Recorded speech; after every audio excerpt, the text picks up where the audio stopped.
por que você não pega um livro e vai ler? Tá vendo? Antigamente falava assim, você tá nervoso? Vai pescar. Eu digo pra você, tá tenso, tá ruim, tá mais ou menos na vida? Pega um livro e vai ler, tá? Gente, o que será que influencia, né, a gente deixar de ler? Quais são esses hábitos que é tão fundamental pra gente? A gente poder pegar um livro, conhecer, refletir, o conhecimento, ele liberta, viu, gente? E olha, a gente cresce muito. Mas pra conversar sobre esse assunto, eu recebo que elas são tão simpáticas, tão lindas, estão aqui comigo. É a professora Cidinha, que está aqui comigo, e a Lila, que faz parte do projeto Leia Mulheres. Sejam bem-vindas. Obrigada, muito prazer estar aqui com vocês. Prazer é todo nosso estarmos nesta manhã de bênçãos para contribuir aí com essa temática tão importante. Demais, né, Cidinha, né, Lila? Demais, demais. Nossa, quando você fala que é uma bênção, você que é neuropsicopedagoga, quais são os benefícios da leitura, Cidinha?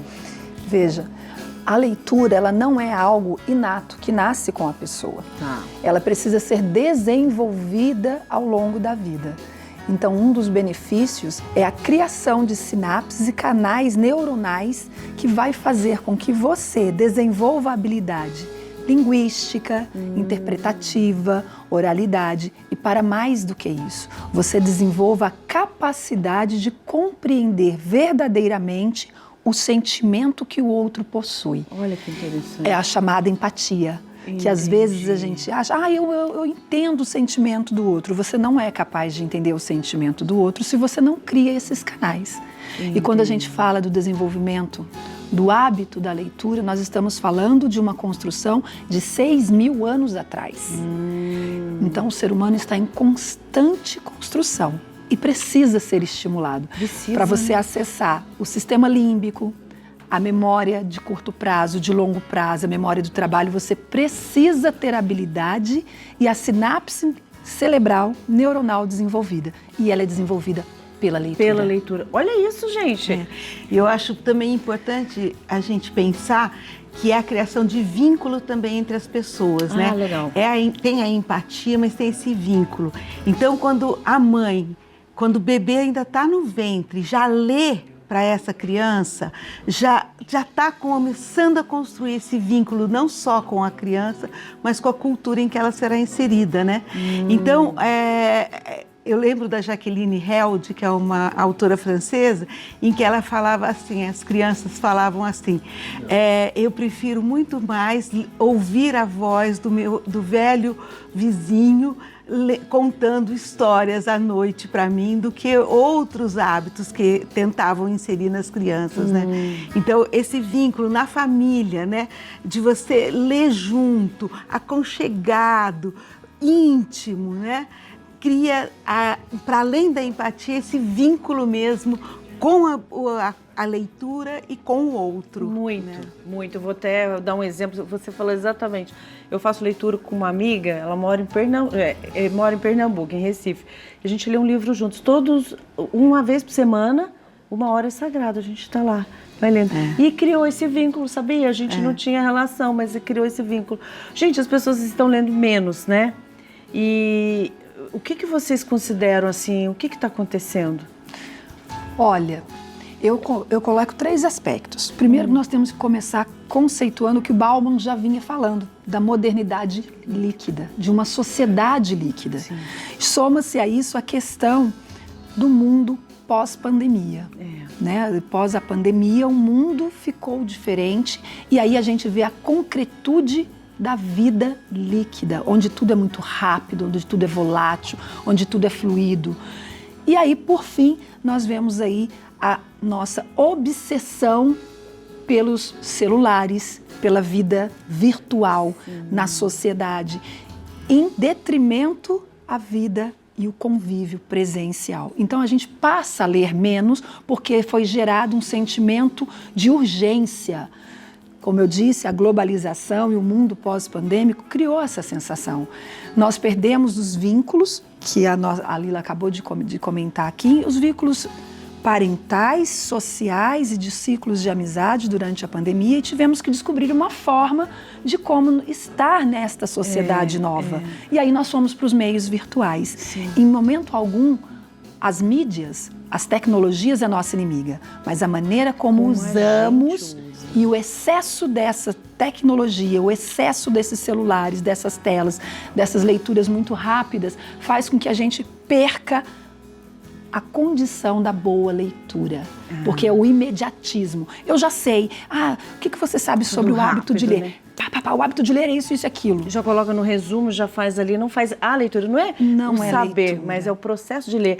Lila, você tem um grupo, Leia Mulheres? Leia Mulheres. Por que você criou esse grupo? Então, não fui eu que criei. Esse clube de leitura, né? Esse clube de leitura, ele surgiu em 2015, através de um chamado que uma autora e ilustradora americana, Johnny Walsh, não sei se eu falei certo, ela lançou a hashtag para ler mulheres, né? E ela, porque ela entrou numa livraria e quando ela se deparou com a bancada de livros, né, eram só de homens. Então ela falou assim, mas que isso? Aí ela lançou esse desafio no Instagram. E a Juliana Leroy... Ai, gente, vocês me desculpem, não vou conseguir falar o nome dela agora. Problema. Mas a Juliana, ela viu e falou assim, mas, poxa, aqui a gente tem um desafio bacana, vamos montar um clube. Montaram em 2015, em São Paulo. Imediatamente a coisa foi para o Rio de Janeiro, foi para Curitiba e agora tem em todos os estados do país tem o Clube de Leia Mulheres. E o que é o Clube Leia Mulheres? É presencial. É presencial. Depois do período pós-pandêmico.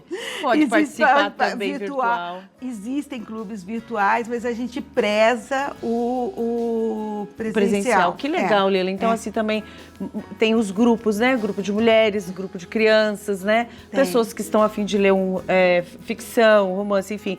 Isso que eu te perguntar também, Cidinha. As pessoas, elas ficam preocupadas, né? Porque que livro que eu vou ler, né? Qual o livro que eu vou ler? Né? Qual é o livro que eu vou gostar? Será que... mas esse aqui que eu vou gostar... Ela mesma às vezes tem um certo preconceito, porque os outros falam tão bonito, tão importante. Qual é a diferença aí? Então, essa é uma preocupação, porque a leitura sempre foi colocada como uma coisa de pessoas eruditas. Isso. Sempre de pessoas intelectuais. Nunca foi tratado a leitura como algo muito próximo, possível. E aí nós temos aí uma questão social. E aí as pessoas dizem assim, como assim uma questão social? Porque foi difundido estruturalmente, assim como a Lila acabou de citar, que o incômodo de uma mulher ao entrar numa livraria e ver mais homens que mulheres é por conta de uma questão histórica, que a sociedade foi constituída, né? E o que eu leio? De que jeito que eu leio? Será que eu tenho que começar lendo grandes autores, lendo... Não, você precisa começar a ler aquele gênero que te atrai. Se você tem dificuldade de leitura, começa com pequenos artigos, pequenos textos, com poesia, com leitura até mesmo de uma receita passo a passo, e aí você vai descobrindo os diversos gêneros literários. Não leia autoajuda, pessoa que fica lendo autoajuda não é culta. Mentira! Você tem que ler, não importa o que você quer ler. Se é autoajuda, se é romance, se é a Bíblia, se são textos bíblicos, mas que você inicie sua leitura. Uma página, meia página, um artigo. Quando você se perceber, você vai estar ensinando o seu cérebro a desenvolver a capacidade leitora. E com isso você se torna alguém com competência e habilidade de interação social. Olha que interessante. Porque a falta da leitura interrompe a sua habilidade social. Porque não se pode construir conceitos sociais e interpessoais com leituras rápidas que você faz numa tela de computador. Nem se compara, não? Gente, meia hora a pessoa fica lá no celular ou no computador, né? Eu acho tão bonito. Eu vi aqui no camarim a menina com o Kindle dela, com uma leitura... que no caso, né, hoje em dia as pessoas têm assim, essa opção, né, de ler com um aparelhozinho, ou trazer um livro para o seu trabalho na hora de meia hora de leitura. Isso faz uma diferença tão grande. Gente, inclusive, não só para o cérebro, mas para a vida de maneira integral, não faz? Isso aí. Para quem sofre também alguma doença emocional, algum tratamento, isso não é importante? Até estava comentando com a Cidinha no camarim, né? Que um dos clubes que aconteceram em Guará antes da pandemia foi o Roda de Conversas e Livros. E aí nós fomos para as associações de bairro, né?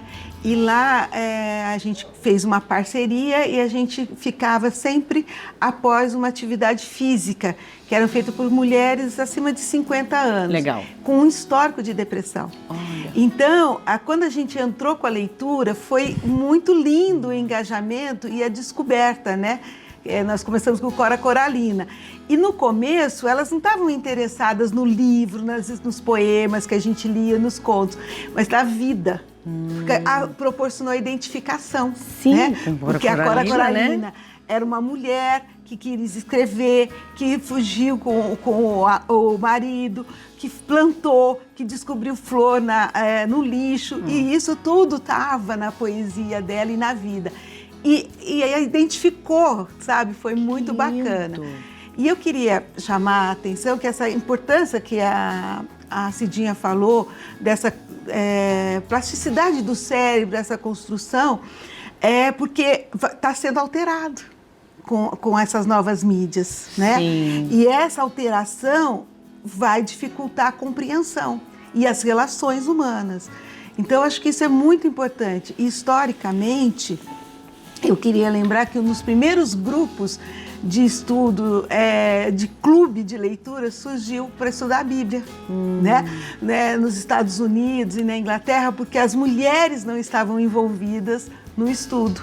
Então, elas surgem, fazem na sua casa um momento de estudar a Bíblia, né? Os círculos bíblicos. Que é a primeira obra impressa. Exatamente. Né? E né? veja que para você compreender a leitura da Bíblia, que é uma leitura altamente complexa, porque Jesus prega em parábolas, a escrita, ela é uma escrita numa linguagem. Hoje está tendo cuidado de traduzir essas linguagens, né, para próximo da modernidade, né? Nós vemos que as Bíblias estão sendo reescritas sem perder a sua verdade, a sua essência, seu princípio, mas numa linguagem que aproxima a população, que aproxima o entendimento. E veja como é importante. E para ir além do que a Lila trouxe da questão da depressão, mais uma vez, a leitura. Por que essas mulheres depressivas começaram a sair desse quadro de depressão quando partiram para este momento? Para além do convívio e da referência forte com outra mulher, que foi o ponto de partida Cora Coralina, elas começaram a desenvolver um foco de atenção voltada para uma outra questão, porque as mídias, o mundo faz com que a atenção seja difusa. Você não tem uma atenção sustentada e você tem uma cobrança o tempo todo de que você precisa ser perfeita, de que você precisa acompanhar, de que a vida troca-se num clique de página e que as leituras são feitas em uma frase, que sem reflexão, fora de contextos, as verdades são construídas a partir da pessoa e não da sociedade. E isso é muito preocupante. O ser humano tem demoldado a sociedade a partir da percepção que ele quer. E que percepção é essa? Se eu não leio, se eu não reflito, se eu não tenho condições de compartilhar e compreender o que de fato acontece. Eu jamais vou compreender política. Eu jamais vou entender a economia. Exatamente. Seja qual for a área, seja qual for, de qualquer dimensão, a leitura é puro conhecimento. Gente, eu fiquei tão feliz por receber vocês aqui. Imagina. Mulheres lindas, inteligentes, que trouxeram, assim, experiências e provavelmente hoje uma mulher, um homem, você que está acompanhando a gente já vai pegar seu livro, já vai fazer uma leitura, escolhe um livro para você, se dê presente para a sua vida. Muito obrigada, um grande abraço, parabéns pelo trabalho. Obrigada. Siga em frente aí, viu? Vamos Cora Coralina para frente. Possamos ler muito mais. Com o direito Obrigada. do leitor, de Exatamente. escolher, parar, liberdade para escolha, né? Que seja essa.